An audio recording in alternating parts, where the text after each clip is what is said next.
Dami kong libag. Kasombrero Dennis, bakit may libag tayo? Meron tayong dalawang factors kung bakit nagkakaroon ng libag mga kasombreros. Pero bago yan, ang English terms ng libag ay grime, grit, skin dirt, or the least ay dead skin.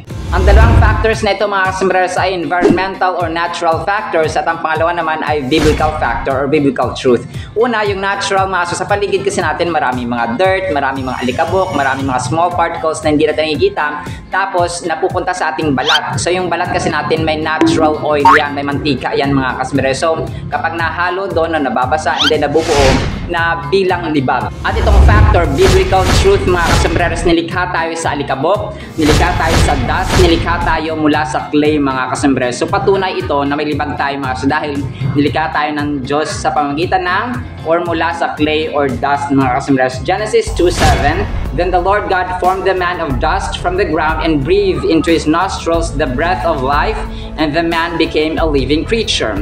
Job 10:9, remember that you have made me like clay, putik, and will you return me to the dust? No, alikabok or alabok mga kasombreros. Genesis 3:19, for you are dust, tayo yon, and to dust you shall return. 1 Corinthians 15:47, the man was from the earth, referring to us, Adam, a man of dust, no, the second man is from heaven.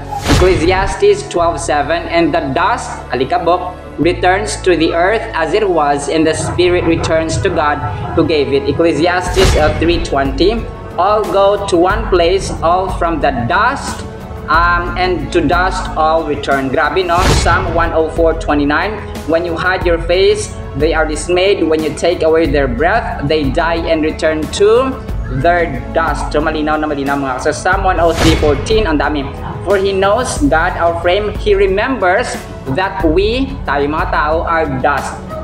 Job 34:15, all flesh would perish together and man would return to dust. So malinaw. So kung meron tayong libag mga kasombreros, wag po tayong mag-alala at magtaka kasi natural po yan sa atin bilang mga mortal na mga nilikha mula sa clay, sa putik, or sa dust. Mula rito sa Davao del Norte, yan ang konting kalamang dapat na alam mo.